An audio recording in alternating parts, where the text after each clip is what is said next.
Hey, before we get started, I wanted to apologize for the poor audio quality on my end of this conversation. I kind of screwed it up. But you're here to listen to Jimmy talk anyways, not me. So let's get started. Welcome back to the Woodworking Talk Show. If you're new here and thinking about starting a woodworking hobby but feel a little overwhelmed, I want you to check out my step-by-step approach to getting started. Even if you've never touched a power tool in your life, hey Jimmy, you've probably touched a few power tools in your life, haven't you? A few. Inappropriately. And by touch power tools, I mean, well, using tools to build things, really. But if you want to do more than just touch power tools, I'll show you how you can build your first project this weekend. You don't need a lot of space or a lot of money to get started. In fact, I'll show you how you can get all the tools you need for less than $1,000. Head over to mytoollist.com and download your free guide today. Jimmy DiResta has been a staple in the YouTube maker community for the past decade, working with all kinds of materials, tools, and techniques, including woodworking, metalworking, leatherwork, and lately digital fabrication. His most popular videos involve weapons, knives, axes, but he also makes signs, furniture, tools, and well, just about anything else. One of my favorites actually was last year's jack-o'-lantern. It was probably like a throwaway project for you. You made these jack-o'-lanterns out of plastic, but to me it was really interesting to see how you shaped plastic. Oh yeah, that actually a mold. That was like 6 or 7 years ago, but I might have reposted them last year because yeah, you know, I do a lot of private label videos, as you know, a lot of people know. I do videos for other channels, but my deal is always I get to repost it back on my channel after 12 months, and I never do. I always forget, and so when I have nothing to post, I'm like, what? I go through my unlisted videos, like, oh, I could put that one up. That no one's seen that one, so that's how that happens.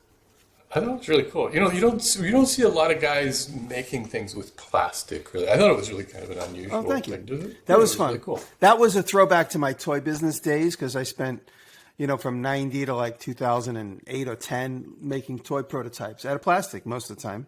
Occasionally to do quick breadboards, we'd use wood and hot glue just to get like an idea going. But then eventually it would have to mutate into plastic to try and mimic the manufactured process. So that's where all that technique comes from. Very cool. Yeah, it's fun. Jimmy's videos help to popularize the high-speed GoPro style of presenting content, and by not including any narration, his videos are accessible in any language, no auto-captioning required. His most popular video, DiResta Winchester 1873, a very rare restoration, has 24 million views and shows how he brought a very rusty antique gun back to life. I think that restoration videos are just satisfying to watch. Did you have any idea that particular video was going to be so popular? I had no idea. I almost didn't post it because it's not really, I'm not a restoration channel. That's weird, isn't it? I almost didn't post it. Yeah, you could just never predict these things, I guess. No. It was one of those like, oh, damn, I need a video this week. I haven't posted in a couple weeks. All I got to do is like, you know, buff and put lipstick on that rifle video and I could post that, you know. And that's really what it got down to because I had all the footage and I just was missing a few pieces and I'm like, all right, let me put that one out this weekend. And then had no idea it was going to be my most popular video. Yeah, my most popular video is one, I did the same thing. It was just like a throwaway thing. I'm like, you just do this, put this nail through some wood, boil the water. And I remember that one. I know that one. It comes easy up all content. time. I feel like I don't even own that video anymore. It's just taken on a life of its own. It's just out there in the wilderness. Yeah, you know? Yeah. My gun video gets re-sent to me all the time by people that find it on Facebook video, you know, re-edited with like Arabic across the front of it. Right.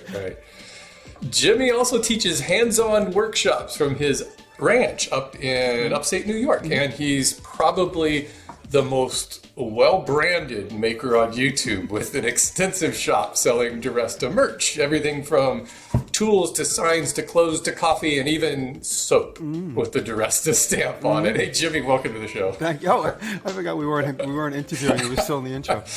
I get a little crazy with my intros, I guess. No, that's great. Thanks for having me. It's funny to hear all laid out. Hey, you just got back from a trip, didn't you? You were in Wyoming? We just went to Wyoming. We were in Grand Teton. We went to Jackson Hole, Teton. And, unfortunately, with current events, it has a whole different meaning with what's going on right now. We were in Teton during, that couple had a fight. They were having the fight while we were there. Obviously, we didn't see them. But we passed through Grand Teton, up into Yellowstone, and then in Yellowstone we went all the way up through Bozeman, Butte, Missoula, and then into Glacier National Park, and then drove across Montana, North Dakota, into Teddy Roosevelt Park, and then back to Chicago and New York. Yeah, 6,000 miles. We had a great time. It's beautiful up in that part of the country, isn't it? This is the first trip. A lot of people are like, is this your only vacation you've ever taken in your life? With Taylor, we've been together nearly 12 years. This is the first time we went on a trip solely just to go on a trip and not having to work our way to Maker Fair or work our way to, meet some maker to do a collab video or something. So it was the first time. And then I did not stop and see makers or anybody along the way because Taylor would have just waited in the car and I didn't want to do that to her. Yeah. Wyoming is like the least populated state in the country. Well, it's crazy. Wyoming was great, and then so is Montana. It's just unbelievable. It seems to be the place where old Chevy square body trucks go to die, and that's kind of my new passion. And I said to Taylor, I'm not even looking. I'm not going to look anymore. I said, I'll just wait till I'm alone. I'll come out here with like a fifth wheel trailer and find a perfect car and come home. But yeah. Did you go out? Weren't you working on a trailer out there too, or was that not? That was a separate project. I did, yeah. It's funny because I was talking about taking this trip, and then at the same time, I just posted a new trailer build video. They just coincidentally happened at the same time. I went out in an Oregon trailer, which is something I bought from the guys in Oregon Trailer. They're in Eugene, and we made friends on Instagram years ago. And their son, their little son, has been big inspired by my videos, and so we stayed in touch. We never met in person, but we're very close online friends, like we've all become. And a couple of years ago, they said, we want to make you a trailer, and so they gave me a considerable discount, if I would help them promote it. So that's what I did. And then finally, I was able to put all the money together and buy it from them when we were talking about doing this trip. So I was like, let's just pick up that trailer those guys built for us last year, because they said they'd hold it because they were using it as a sales sample. So they said, don't worry, whenever you're ready, it's here for you. So we picked that up, and at the same around April, May, I got a job to build a trailer for a wine company. And that's something I've never done before, is build a fully encapsulated, enclosed travel trailer that really works. The previous year, I made 50 of these displays, but they were all completely CNC plywood. They looked like teardrop trailers, but they were all just literally in-store displays. Eventually, they could have been made out of cardboard, but they hired me to make them out of plywood. Right, and you made that from just basically the ground up. You had like a flatbed trailer, and you just built the whole thing on. Yeah, that's the most recent video. Yeah, at least as the time we're recording this, it's the most recent one. Mm-hmm. It looks like so they give you like a plan, kind of an outline of what they wanted it to look like, but it also looked like you were kind of winging it. Yeah, well, what I've become good at, thankfully, is that, architects and engineers and designers, I mean, that trailer was designed by a graphic designer. Let's be real. He wasn't a real, travel trailer designer. They just sent me a side profile. I think they just looked up, the road restrictions of width and height and said, this will stay within that width and with height. And this looks cool. Graphically, it should be skinnier in the back. They wanted it to look a little kind of, mid-century modern, and with a couple of curves, the curves at the bottom and the curves at the top. And they're like, what do you think? I said, okay, cool. They sent me a down payment. I bought a trailer. I bought, $4,000 worth of materials and went to work. And I really didn't know what the hell I was doing. I still don't know what I'm doing.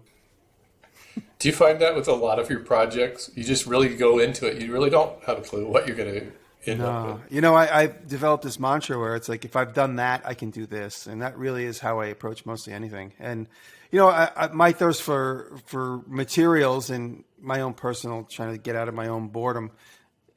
When I took that travel trailer job, I'm like, it's something that Taylor's always said, let's build a trailer. And I'm always like, yeah, well, one day we'll do it. But when you're your own client, you break the rules and you just keep pushing the goal. But when you have a real client, you're like, oh shit, I got to stand and deliver. Okay, cool. Yeah, no problem. Oh, I'll have pictures for you soon. I'll have progress pictures for you. If it was for myself, I'd be like, I'll do that next year. Oh, let's do that next spring. Let's do that next spring. So when I saw this opportunity, I was like, let me get paid and learn how to make a travel trailer. Bet your clients give you a lot of leeway though, because they pretty much know what they're getting into when they hire you to do a project. So. Yeah, these guys have been great. You know, it's funny. People always wonder how I found these. These are the liquor business clients. They've been so good to me. They've been so good for me, and you know, a lot of content with them. The way I found them is funny because I started putting stuff on YouTube and through Make Magazine. I put stuff on. This is in 2013, 2012. I started putting stuff on Make Magazine, and they put on this competition. This liquor business, these liquor marketing guys wanted to put on a competition for Dickel whiskey called Raise the Bar. Some advertising guy came up with this idea of raise the bar. Oh, wouldn't it be fun if two guys literally built a bar, like raising the bar, meaning like, hey, let's up our game, but let's see two people build a bar, you know, so it's a double entendre. And so I'm fairly friendly with them now. I mean, they're like family, but at the time I didn't know them. They said, when we wanted to do this event, Raise the Bar, we just Googled who makes stuff and like make, because the word make was in their search. Make Magazine popped up. And so they wrote to Make Magazine. They're like, do you know anybody that could build something in front of an audience? And they forwarded me the email. They're like, you could answer this. You might know this. You might know somebody. So they forwarded the email to a few people, and I answered it. And it was CAA, Creative Art Agency. They were looking for somebody to build in front of an audience. And then hired me and some other guy that they got through the Make Magazine connection, whose name I can't remember because he really kind of fell right out of the maker scene right around that time. Older guy. And he did metal and I did wood. So the competition was me versus him, me making things out of wood and him making things out of metal. And that's how I developed a relationship with this marketing company. And like as soon as the show was over, we did that jam-packed weekend at a barbecue festival in Nashville, Tennessee. And as soon as the event was over, the marketing guys came over to me and they're like, hey, my name's Chuck. I threw this event. And Chuck is my guy. Chuck is the guy who hired me to do this trailer. So I've been working with Chuck literally ever since that moment. Chuck and his partner, Bobby, and a few of they have a lot of partners that come and go, marketing partners that work with different brands. And their biggest client is Bullet Bourbon. So a lot of people think I work directly with Bullet, but I work through these guys. They're like a subcontracting marketing firm that handles all of their in-store displays and all this stuff. You know, I'm one of a bunch of people they hire. I'm not the only person they hire to make weird shit. So, and that's how that's worked out. I feel like Make Magazine is kind of falling apart. Yeah. I mean, basically, for a long time, probably a lot of people discovered you through the videos you were making at that period of time. I remember seeing them on Make, and sure. I think you single-handedly were keeping that channel alive. It's still around, but I don't think nobody really watches it anymore. It was pretty much the DiResta channel. Well, for a minute there, and I was wanting to help them. I'm like, I have other, you know, they were so cheap, you know, but I guess it's a budgetary thing, obviously. When they were paying me, I think they paid me $1,200 a video. They're like, well, we never paid anybody this much. We just want you to know. I'm like, well, that's fine. I go, you know, my day rate as a carpenter, whatever designer, is $1,500 a day. So that's what I told them. I'm like, if you want to hire me to do something, the average is like $1,500. You know, I always tell everybody, like, how do I know what to charge? They're like, well, what's your day worth to you? You know, it's obviously flexible. If like the coolest person I ever wanted to work for came to me and said, we only have a budget of $200 a day, I'd be like, fine, no problem. You know, so my day rate is just a very, you know, a loosely calculated $1,500 a day. So when they said, how much do you want to charge us for, if we ordered 10 videos, I said, I'd charge you $1,500 per video because it's about a day and a half's worth of work. You know, if I do one of these, like a simple video, I have more what I call my epic videos, things that take a long time, like this travel trailer, which I've been working on for months. You know, I couldn't charge them $1,500 for that, but maybe I would if they bought a bunch of my old videos when we first got started. I had like 10 videos in the shoot. So they're like, what if we pay you half as much for those? And then going forward, we'll give you the $1,200 price going forward. And I said, sure. And then it got to a point where like, and I for lack of a better term, me making their videos became a little bit of a nuisance. I love them and I'm not shitting on them, but it became a little bit of a nuisance because I'm making a video for $10,000 for some advertiser. And then I got to like spend Sunday to make a video for them just to keep up with them. And then I was like, guys, I'm getting all these other offers for videos that I can earn a lot more money. And you're right in the middle of it. I want to keep working with you. What if we did this? And I can't even remember what the numbers were. Oh, they would like pay me like a month out. I was like, why don't you just pay me on time? That was my first offer. Pay me on time and I'll keep work and you know, get rid of the 30 days or whatever it was. And then, what do they call that? The terms, like we're in the garment business, like they had terms. I'm like, how about you just pay me the beginning of every month instead of me waiting to bill you and me waiting for you to write a check? Just put me on salary. That's what I said. I go, put me on salary. This way, the money's in the bank account every month. And they're like, yeah, we can't really do that. I'm like, all right, so then I'll go with your terms as is, but I need this much more money, which was only a few hundred more. And they're like, yeah, we can't really do that. And so then I never said I quit. I never said that. I just stopped making videos for them. And then like the month came around, they're like, so do you have a video for this weekend? I was like, no. They're like, why not? I was like, remember that discussion we didn't have? Remember that discussion that I wanted more money and you just said no? I just assumed you knew I wasn't going to make a video this week. And, but I love them. I don't mean to talk bad about them. They, and I'm not talking about, it's like the number crunchers guys there. Anybody who I was in touch with, any of the editors had no control over that. It was like they'd go back to the finance people and they'd be like, nope. They did kind of the mistake of really putting all of their eggs in one DiResta basket. You look at their channel now and it's just a shell of what it once was. And then they also, they got into a lot of other things. They were doing, of course, the maker fairs, and I don't know if they're going to keep doing that or if those are done. Well, what basically happened financially is like the entire house burned down, and the only thing that they saved was the foundation, the brand, the trademark. So Dale, from what little I know, going back a couple of years, when the financial company, whose name I don't remember, they were like their crutch. Some hedge fund came in and gave them a bunch of money, and then basically said, guys, we don't really understand how to make money with this maker movement, so we're going to back out. Thank you. Here's everything. You can have all your trademarks back. So the financial vacuum left them basically in ruins. And, I think they're still able to produce the magazine. But the maker fairs and all this, big back money stuff went away for now. And, who knows if they'll ever be able to build it back up. So they're not totally dead. The trademarks are still theirs. It's not, they think they still make a little bit of licensing money when someone does a mini maker fair. But the good thing is that because of the vacuum left by Maker Faire, me and Austin Handel, the guy who owns the Blackthorn Resort here in East Durham, New York, we're doing the Maker Camp. Now, this is the third one. First one was very big. The second one, COVID, just like 20 people came to Blacksmith for the weekend and it went away.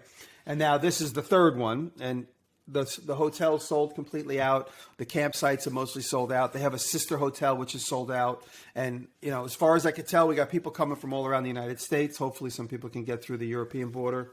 I know a couple of people are going to try and break through the Canadian border. And it's going to be a real big event. And so what I'm thinking describe what that is. Yeah, the Maker Camp, I think, is going to be like, the big Northeast thing. Like for 8 or 9 years, how Maker Faire was the big Northeast one where everybody came to meet. Maker Camp is right here in my neighborhood in East Durham, New York. It's a very rural area. It's like kind of farming, mostly cows up here, not crops, but like most people keep cows for the milk business. And this particular area, Greene County, East Durham, was a resort area like that started in the 1920s. So you see all these like a big house and then like 10 huts around it. And those huts are all cabins you could rent. And so everybody like who had property that was once a farm, say in the 10s or the 20s, was like, you know what? I don't need cows anymore. I'll just put up 20 huts and then rent the huts. So a lot of the huts around here are very dilapidated because they were built 100 years ago, in the heyday of when the Catskills was the getaway. And now it's, obviously with airplanes and people going all around the world and making travel affordable, you make it easier. This place has gotten severely depressed in the last 25 years.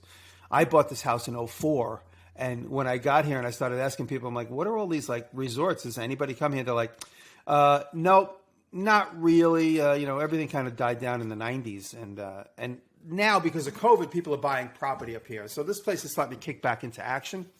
Long story short, so I met Austin, whose family owns a lot of property, including the Blackthorn Resort. And Austin's a young guy.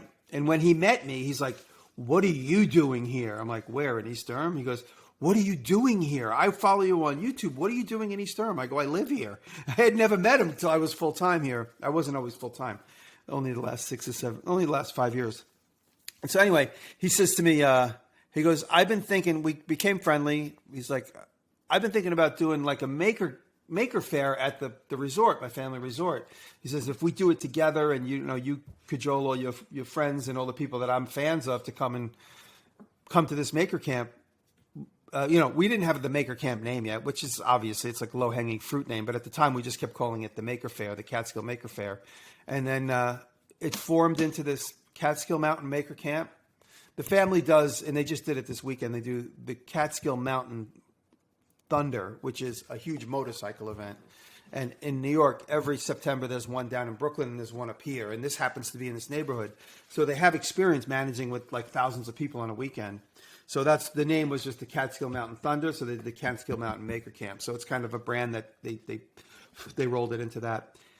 And it's kind of like a very free-form thing. It's not like when you go to Maker Faire where like everything's set up. There's the food carts are over there. And this is very free-form. In a lot of ways, people at the first one said it's kind of like Woodstock of makers because, you want to set up a table. You don't need to fill out an application. Here's a picnic. You could have that picnic table over there, and then you set out, your blown glass. There's a tent only because the most popular stuff is the blacksmiths. So there's a huge tent in case it rains. Everybody can go in the blacksmith tent. There's a couple of tents. There's a couple of covered spaces too, but there's a tent for CNC. The blacksmithing tent. Year one, we had 25 anvils in it. And, 5 of those anvils were being run by pros, the Modern Maker Forge guys, which are like a Northeast group. And they made an anchor. So you could stand there and talk to them and say, like, how do you do it? Come here. I'm hitting it like this. Here, take the hammer. You hit it. You try it. So it's very hands-on. This year, I'm going to have one of my big bandsaws on a rolling trailer, and I'm going to bring my bandsaw, and I'm just going to do bandsaw carving. This year, for the first time, they have a chainsaw carver. A couple of months back, we did an event, just a weekend event, where we did post and beam, but we cut all the joinery on this post and beam frame that we're going to assemble during the Maker Camp. So that weekend was just cutting joinery. And then at Maker Camp, the same crew that helped cut all the joints are going to try and assemble this frame that we made.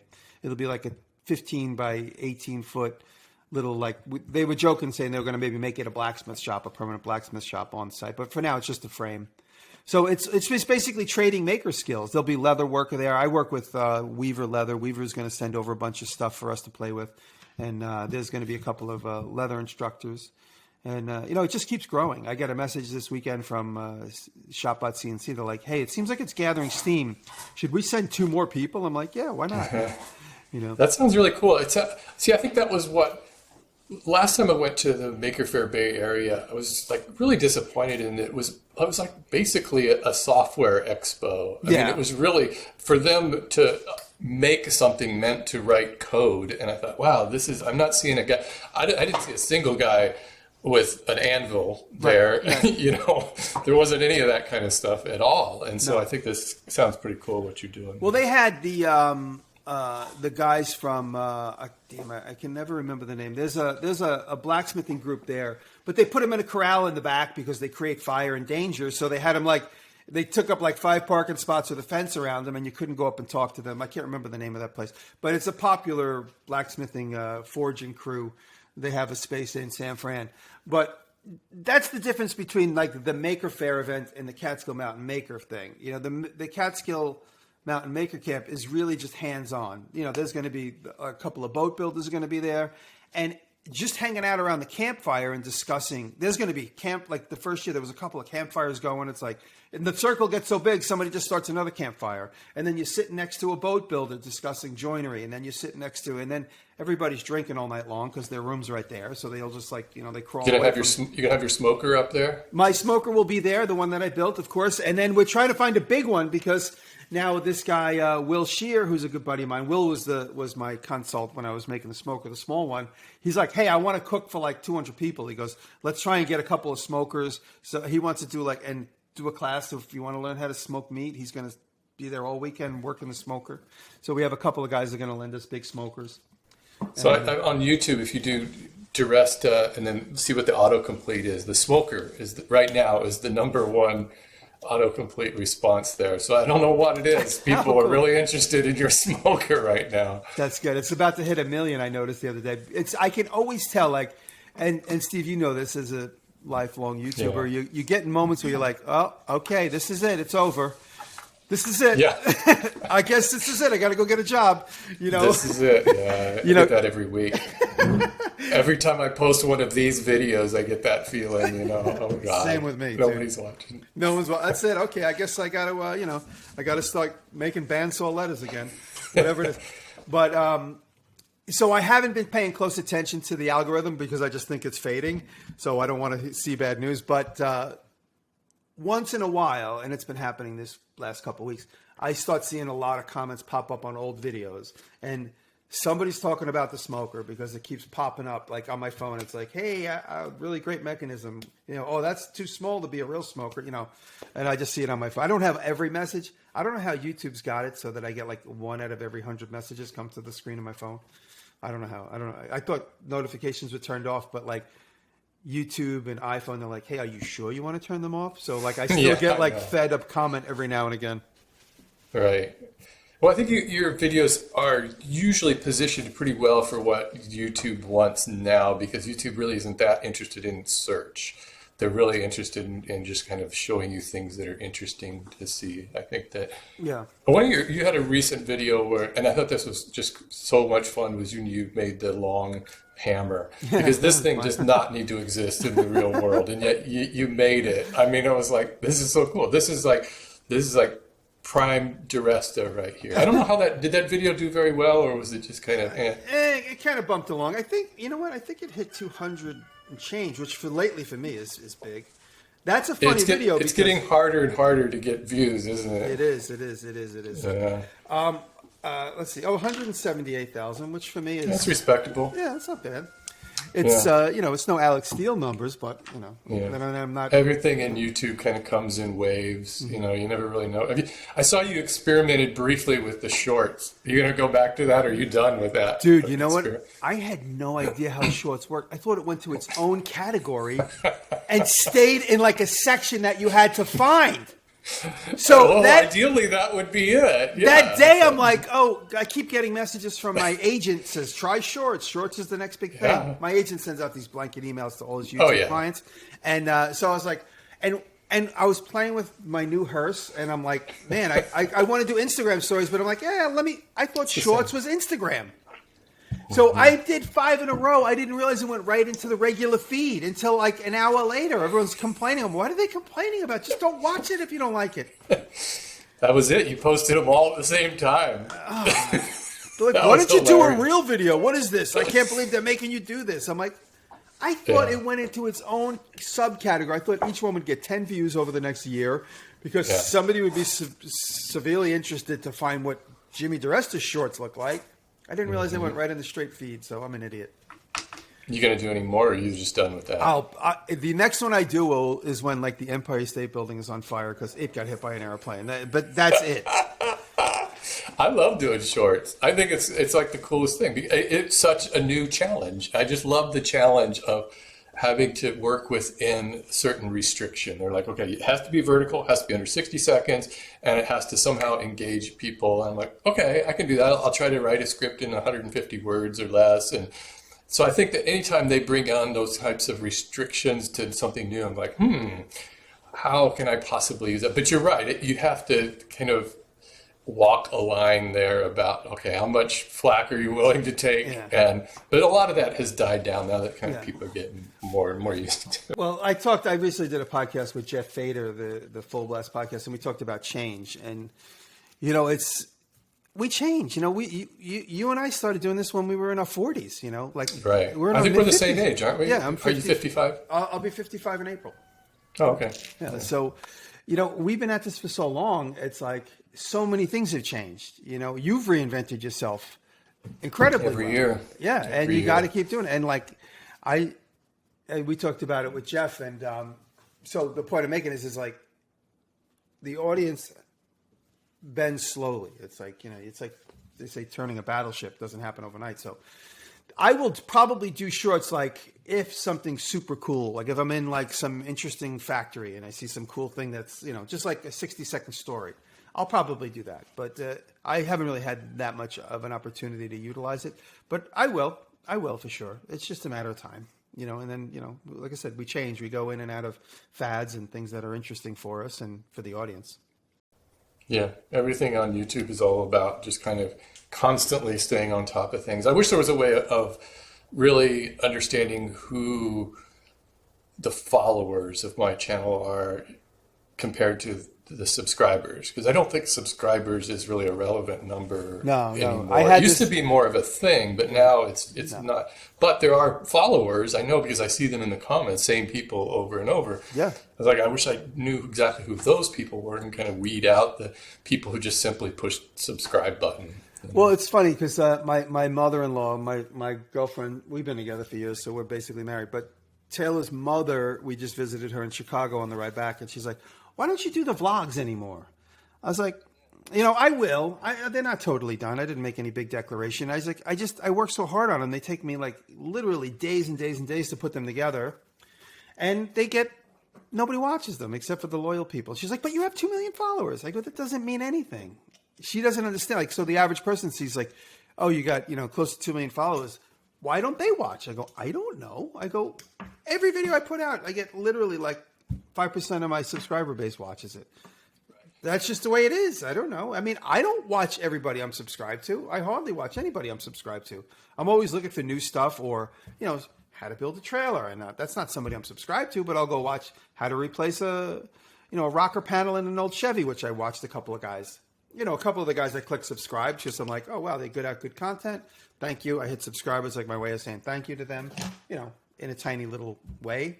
And, they don't know who the hell I am. But, and then again, how many times every day you get subscribers? You don't go and see who they are. No. And I think you hit it. I think for most people now, the subscription button is just really a like button. It's just somebody saying, I like what your content. I'm probably not going to watch it, but I like what you're doing here. Yeah. I approve. And so it's become just such a game.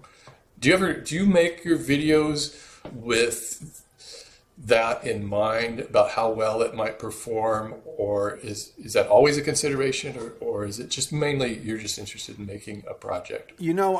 While I was away this time, I kept some notes. I'm trying to think to myself, what would be a video that could potentially be viral? And I don't really know what that is. Like people say, I don't know how someone like Mr. Beast or, these other guys that do these kind of more fashion oriented channels, more like literal social media, not maker channels. I don't know how these guys get such big numbers.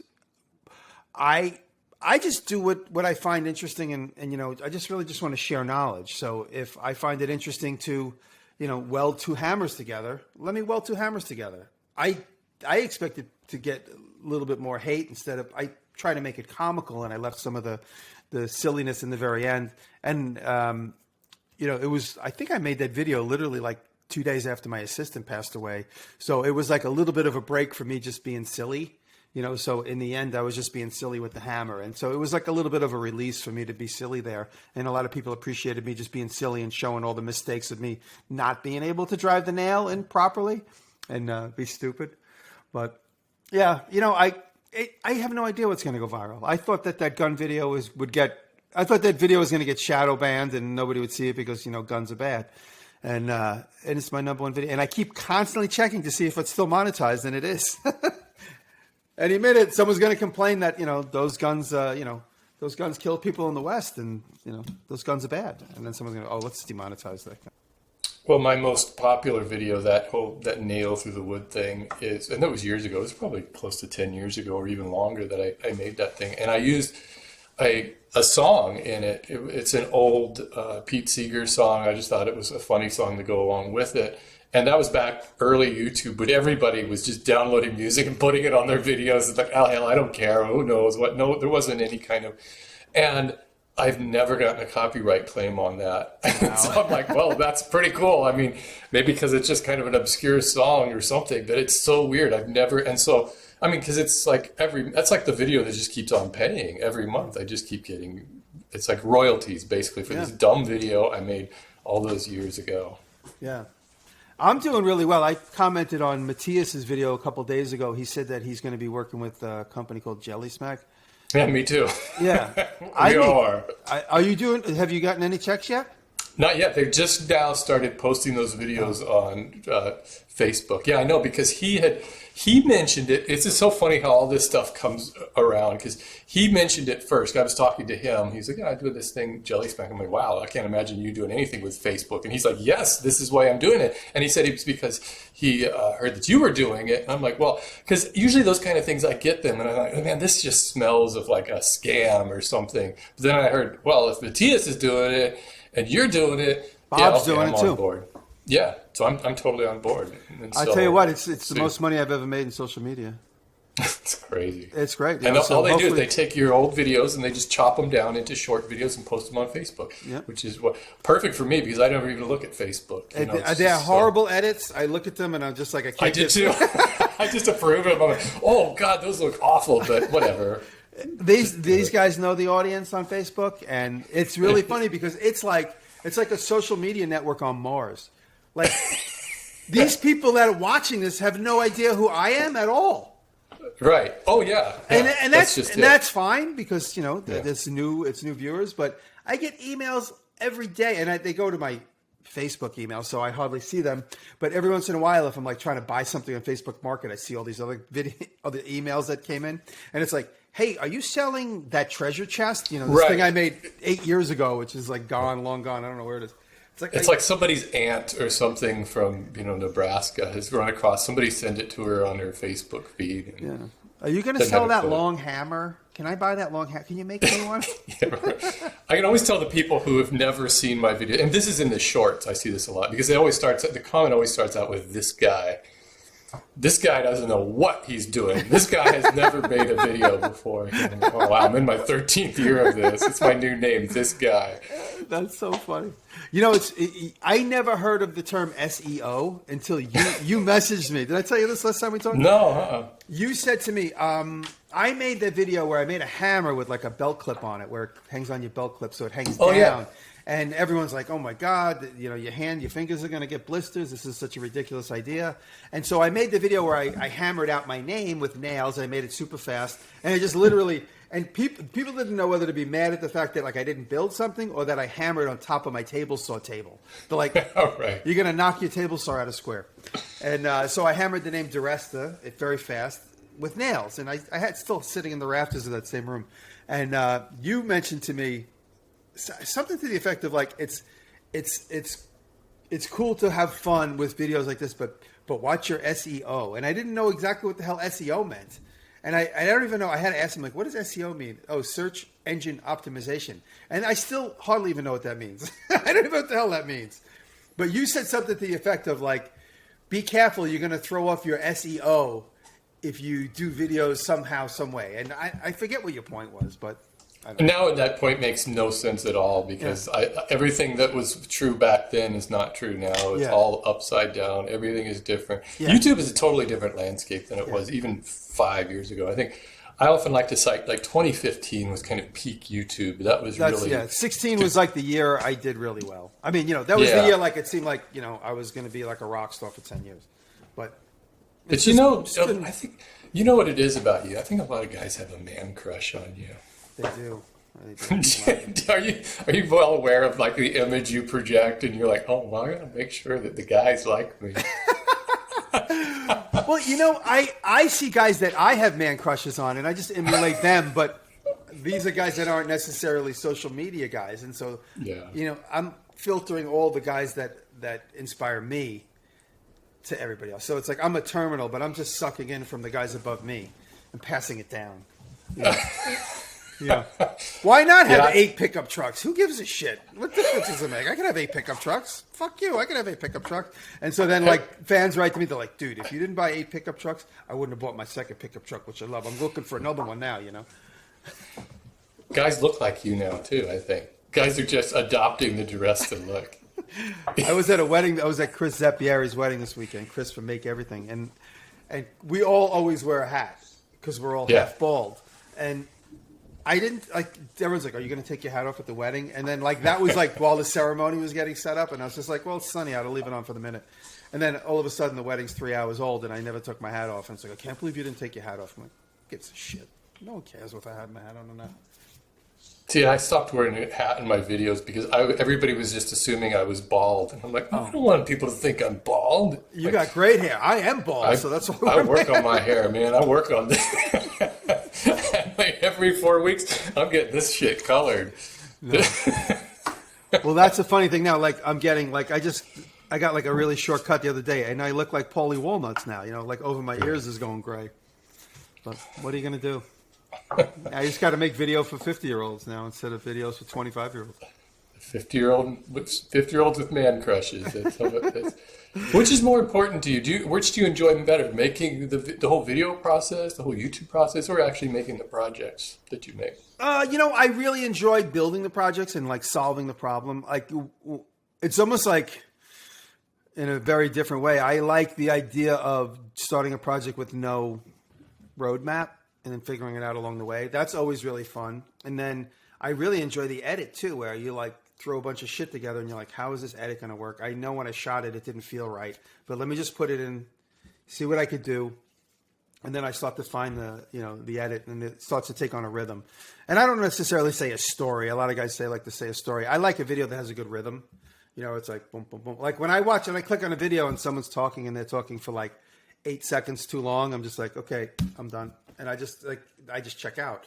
But a lot of people say, I just watched 35 minutes of you building a canoe, and I didn't even realize 35 minutes went by. You know, so when I find that rhythm in a build, and I'm not saying I hit it every time, you know, I have a few clankers here and there, but when I find that rhythm, that's exciting to me. It's like I've solved that puzzle. So even every individual edit, when I start to find the rhythm, and then I'll make a decision. 90% of the time, I just leave it as is, and then I save the voiceover for Patreon so I can make a couple extra dollars there. But when I did this travel trailer, I had to keep it honest. I couldn't like present it as if I knew exactly what I was doing. So I felt like I needed to put that video out with the voiceover to explain what I was doing. And a lot of people are like, wow, you should do this more often. I'm like, I do it about once every 8 or 9 videos. I'll do a voiceover. And then I'm like, wow, you should. I'm like, you can go to my Patreon for $1 a month and you could hear every video I ever did with a voiceover, you know. And yeah, I mentioned that in the intro that you kind of popularized that high-speed GoPro kind of look to videos. And I know there were people doing that before you were doing it, you know, on TV even, but it was only on certain parts of a show, like a HGTV show or something, kind of speeding through it. But I really do think that you were the first one who really just totally embraced that. And just the idea of putting all of that together without a voiceover, I think was really smart, especially at the time when this was going all over the world in different countries. You didn't have to worry about people not. Did you know right away that this was that really a conscious effort? It's like, yes, this is the style I want. It kind of happened organically. So we did the TV show Dirty Money on on Discovery. Me and my brother did the show, and the show like just faded away. No one tells you the show's over. You know, it just fades away. They just stopped answering your emails. Can you hear me? Oh, I can hear you fine. You muted a minute there, yeah. So the show faded away. I was frustrated. My girlfriend's like, why don't you just do YouTube? You know, you spend so much time on these little videos, these presentation videos, just do once a month and put it on YouTube. And I'm like, so I started researching YouTube. Of course, I found you. I was already kind of watching Matthias, but I found you. I found Chucky 2009, who's gone now. I found Jody the welder. And so I started seeing you guys like who have paved the way for like the maker movement, which wasn't even called that at the time. And I was like, you know, I could do this. I could make a video once every couple of weeks. But I had to uncouple myself from the TV idea of making a movie where it like you had to explain everything and you had to have a great voiceover and you had to have good music and you had to. And so I put out a video early on with like with a Beastie Boys beat in it. I'm like, this is great to watch this being built with a great Beastie Boys track. Got flagged in 3 seconds. And so I put it out. I put it out again without the Beastie Boys track, with just the sound. I built this like cube it was like a cube for the lobby of a building, but it was only for temporary like presentation. Anyway, it was a stupid, weird thing. And so I knew since I was going to make a lot of videos, I couldn't get wrapped up in doing a voiceover every time. I couldn't get wrapped up in trying to find copyright-free music all the time. And I was like, you know what? Let me make my videos like potato chips. I'll make them fast and just do a lot of them. You know, I've always been inspired by people like Warhol, who's done so much, this huge body of work. And, you know, these artists that just have huge bodies of work. And you're like, how did they physically have the time to make all of these objects? And so I'm always inspired. Like if I have a clanker of a video, I'm like, it doesn't matter. It's really, it's just another brick in the wall. It doesn't define me. If I have a clanker or a crappy video, that video doesn't define me. That's just the moment. That's how I was feeling at that time. That's a painting that's not going to get $1 million in 10 years from when I'm dead. It's another step in my evolution. Like I did it. I really did it.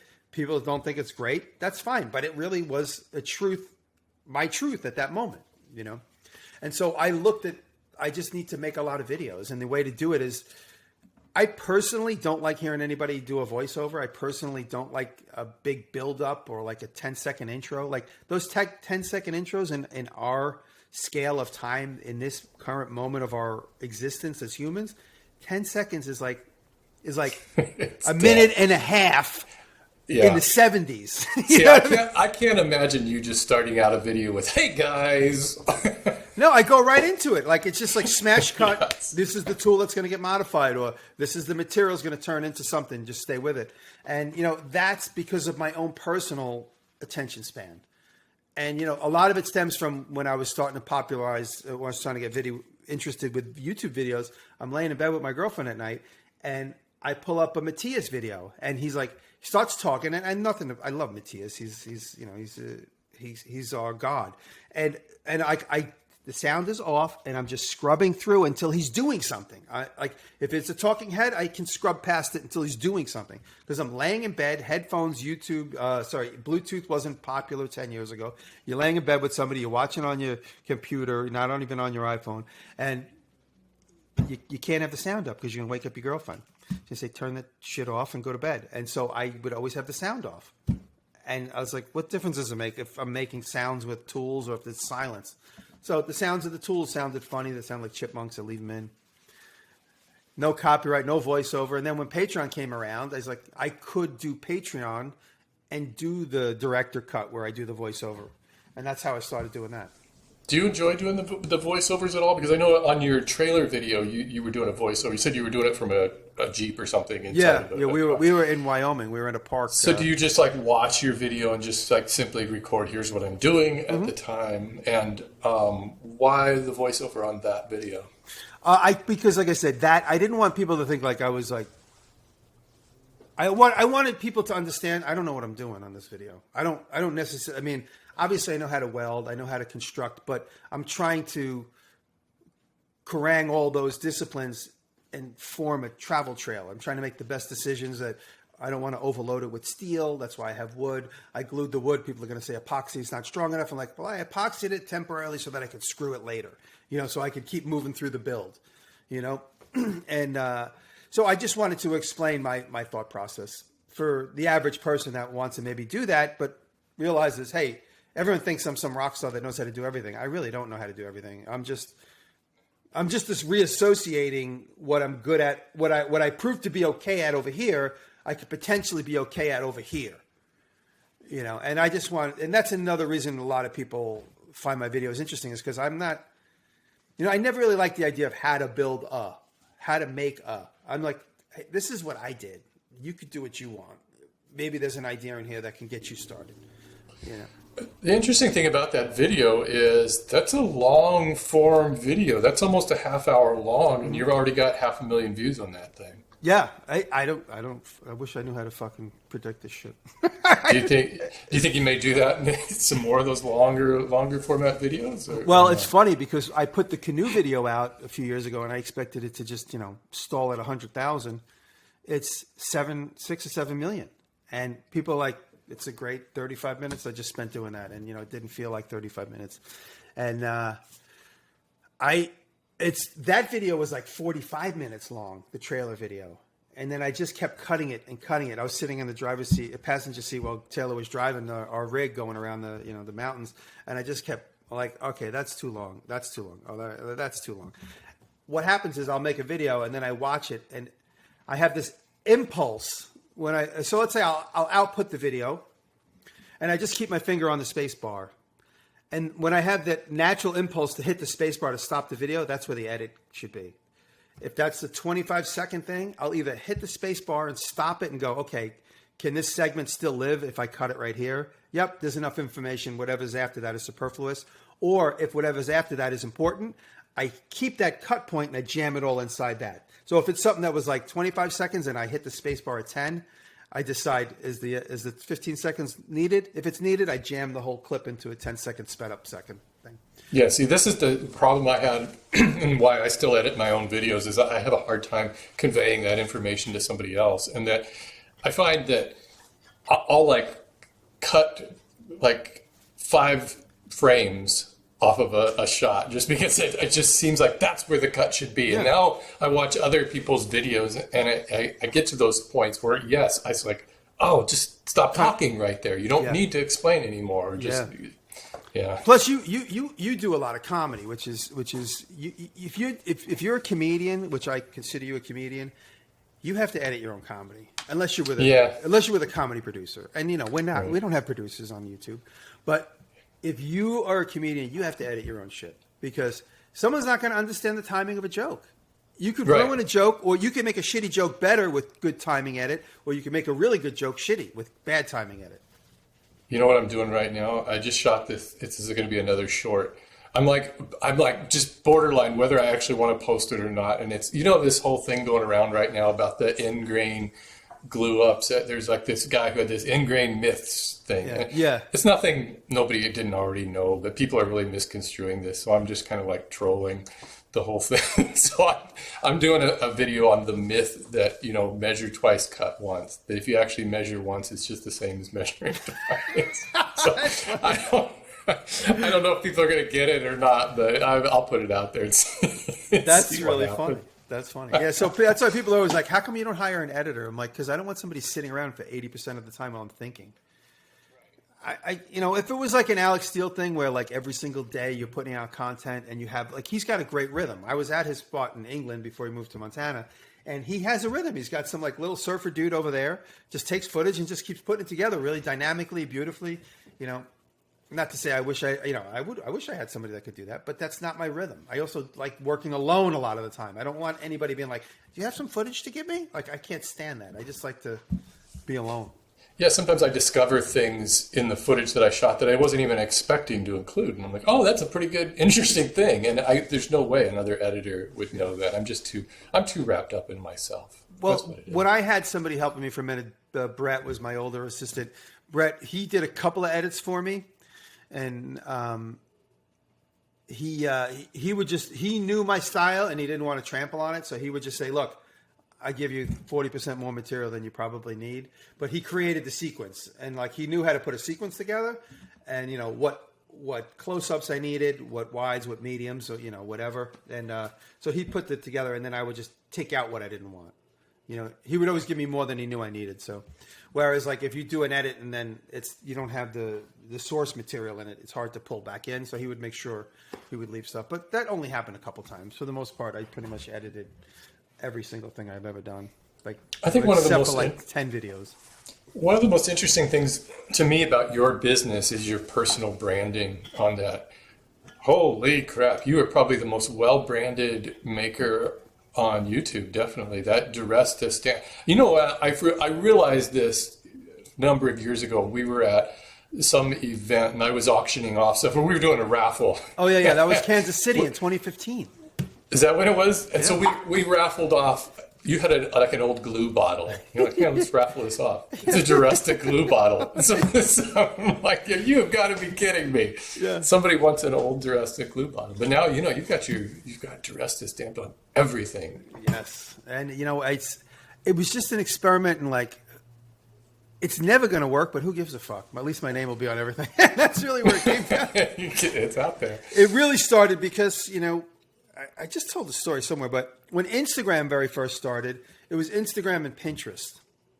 And everything that was on Instagram was getting farmed over to Pinterest with no attribution. So, and I was posting pictures on Instagram of my work that I was proud of. We had just done that TV show, so I was posting some of the net results of the TV show. We made a guitar, we made a cool bicycle, so I was posting pictures of that stuff.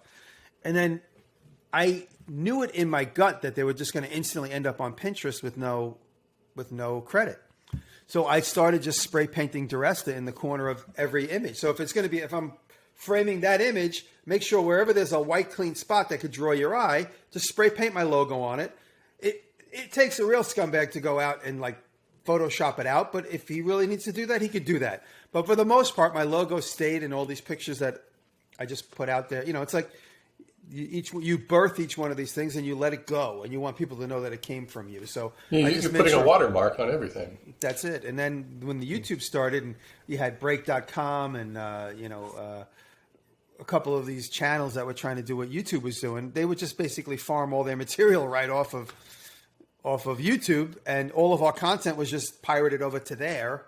And by I think that the channel, they made all these fake channels, that these websites made up all these fake channels because they were just biting all of our content and putting it over there. And so I was like, you know what, this is just going to be part of the business, that my content's just going to get reposted everywhere. I just want to make sure that people know where it came from.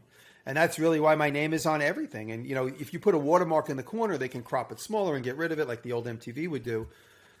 Like, what if my name is on the back of my glove, on the side of my hammer, on the side of my table saw, or I start a shot and the saw blade has my name on it? Can't crop it out. You can't crop all that stuff out. And that's really where it gets. And that's the other thing is, I never really, early on, I never really showed my face. You only ever saw what I was doing. And so anybody could take my videos and say it's theirs. They still do, even when I'm in it. Like I said, somebody will send me a video from Facebook and it's me talking with Arabic writing all around me. I'm like, I don't even know what the hell they think I'm saying. I don't know. Hey, how are the podcasts doing? Are you still doing the heavy machinery podcast? What was that called? The Fits All podcast. Yeah, those guys, we just cannot get it together. We do one about every 2 months. And Eric has 3 young children, and Andrew's got 2 young children. Eric has an infant, and his kids are like 1 year apart.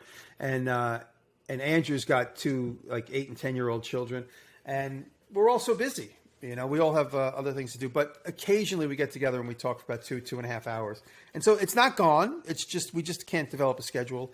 But Bob and Dave, we meet once every Wednesday morning. We're still going. God, you guys have been doing that show. It's Making It is the podcast. You guys have been doing that for, 6, 7 years now? Even longer, maybe? Yeah, I think we started Halloween of 15. Wow. When we started. Yeah, we started like the day before Halloween of 2015. I'm pretty sure that's the date. So we're going on 6 years now. And we're at like episode 300 and something. You know, when you listen to like... It's an amazing run. You listen to some of these... Well, like, you know, Spagnola and those guys, they're into like 800, 900 episodes. Yeah. Yeah, he's one of the... God, he started that podcast in 2008. Yeah, like who knew what the hell a podcast was then? Who was listening? Well, yeah, you actually had to listen to it on an iPod. Remember that? You'd have to download the thing. And they still call them downloads, even though you listen on Spotify or whatever. But you would actually have to download it. And I remember downloading podcasts from my desktop. And then you'd have to like physically plug in your iPod to it and download it on. It was real. It's so funny. Every time me, Bob, and Dave get together, it's like we always have like this like little standoff every week. It's like, okay. Oh, all right. We're gonna. Okay, all right. Cool. I'll see you in a few minutes. It's always like, are we meeting today? We're gonna. Okay. All right. Cool. Do you guys always have a topic for the show going into it, or do you just kind of go in blindly? And just About one out of every 3 episodes, we have like a direction. Lately, we just start talking and we find it. And I think we're all just so busy that we don't really take the time. And occasionally we ask the audience, and we get a lot of repetitive, redundant things like, oh, talk about the first 3 tools you need to open a shop. Or, talk about, where you get your ideas from. So occasionally we find more like philosophical, deep conversations. Lately we've all been working on cars. And so we're talking about car repairs. And, a lot of it is... if you ask me to say what is the main goal? The main goal is to inspire people to just pick up tools, especially if you're either insecure about it or you've never done it at all. And so, we all talk about the first time we're getting into one thing or another, or, just doing something fearlessly, whatever it is. Bob just, he's ripping apart a Carmen Ghia. And I look at what he's doing and I get nervous. I'm like, oh, he's taking out the steering wheel. What is he taking out the steering wheel for? Does he know what he's doing? Because I wouldn't know what I was doing, what I watched. Well, that's what scares me the most. We had Robert Dunn on my other podcast. He has a channel called Aging Wheels, and he has all these obscure cars that he likes to take apart and reassemble and fix. And he took apart like the dashboard of this car and all these pieces there, and I'm like, oh crap, no way. I would never get that back together. I'd be left with all these different screws and everything. Working on cars just it intimidates me. I'm finding aging wheels right now. I just subscribed. Oh, he's awesome. He's awesome. Yeah. Well, I'm about to do a dashboard on my 77 Chevy stepside, and I figured I was going to change the windshield. I'm like, well, I'm changing the windshield. It'd probably be easier to change the dashboard when the windshield's out of place. So I'm going to do all that in an upcoming video. And the first windshield came broken, so they have to resend me a new one. Do you have much experience as a mechanic? No, I've always... Everything I've ever done, and I don't want to sound like I grew up like a poor child in the South, but everything I've ever done has been because I haven't had the money. Like, I changed my own brakes when I was in high school because it's cheaper to just go buy the parts and do it yourself and then take it for a test ride and like, okay, it's stopping. Okay, that worked. All right, I guess I know what I'm doing. Or bleeding brakes for the first time because I talked to 4 friends and they're like, this is what you do. And so I go home and I do it myself. But I just also developed the ability to just keep challenging myself. So when it comes to doing mechanics, I have to keep reminding myself it's just nuts and bolts. You just have to keep track of it. But that intuitive, like you meet these guys, these gearheads that could like hear an engine and go, no, the timing's off. Or they're like, oh, you're missing, it's misfiring on the 5th spark plug. Like I've never had that intuitive. Like I can with like wood and metal, like fabrication. Like I could see somebody working and go, yeah, you're doing that out of order. And they're like, I'm fine. And then 10 minutes later, like, oh, you're right. I was doing it out of order. But when I meet guys and other people at meetups that have that ability, like that innate ability to like reach under and like adjust the carburetor, and then all of a sudden your car runs better. I never had that. So that's always been my frustrating. I can take apart stuff and put it back together, take it apart, change the rings and put it back together. Or do it like doing major surgery on an engine intimidates me. I would rather leave it to somebody who's better at it than me. Like this car I'm working on needs a new transmission, and someone's like, "You should do it yourself." I'm like, "There's no way in hell I'm going to get under there and take the transmission out. I'll bring it to somebody, let him do it." So are you going to be featuring a lot more of this on your channel? Honestly, this restoration I started doing without any video, with no YouTube at all, and I've always kind of dabbled a little bit in car stuff, and car stuff is really becoming super popular on YouTube. Coincidentally, at the same time, my personal interest and my personal finances allow me to be able to buy a $3,000 truck to dilly-dally with, without feeling guilty about spending $3,000 on a truck I don't necessarily need. I'm really just buying it for fashion and experimentation. So I'm not going to really just focus on doing car videos because they also take a long time. I see these like my YouTube car hero is Derek Bieri from Vice Grip Garage. He puts out a video every week of him going and getting a car 400 miles away, fixing it up, pulling it out of the weeds, putting new tires. Like everything is like a 2-week adventure. But I know his videos don't come out sequentially. Like some of these adventures. They can't. Yeah, you have to have multiple projects you're working on because you may have to order parts and then you may have to wait a couple of weeks for something. I'm like, it's unbelievable. There must be 4 of him to be able to put out as much content as he's putting out. Because every piece of content is him taking a road trip for 4 days. It's like, I don't understand how he does it. Well, Jimmy, I want to thank you for joining me on this episode of the show. I've had a lot of requests for you to be on the show. Oh, fantastic. Thank you. And, thank you. You inspired me from the beginning, honestly. And the one thing you inspired me the most about, which is something I never do, is specialize. You specialize in one thing and you make it work for you and you just stick.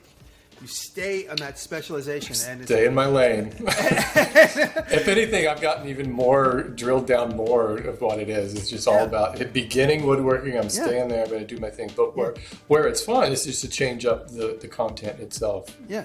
And keep adjusting that. Yeah. And the comedy. I remember feeling like, wow, there's a real YouTube family here when you and Matthias would kind of rib each other a little bit. It was kind of before I was like in the family and I was like, oh, that's cool. And occasionally Matthias ribs me, that son of a bitch.